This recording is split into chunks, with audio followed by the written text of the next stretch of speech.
Welcome! I would like to show you a new feature which we have developed for deburring. The option is designed for the inner corners. First, I would like to show you where you can find it in the UI. It is under the surface path page. I will create a toolpath with the trim option, which is also the default. I will select this whole surface here and with a single curve. Let's recalculate the file.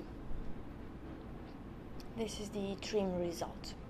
The next toolpath will have a relief but without any loop. I will select the same surface but a different curve.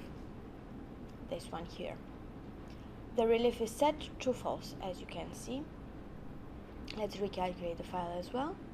And this is the result that you will have for relief cuts but without any loops. The following toolpath will have a loop with the radius of 2. I will select the same surface and again a different curve.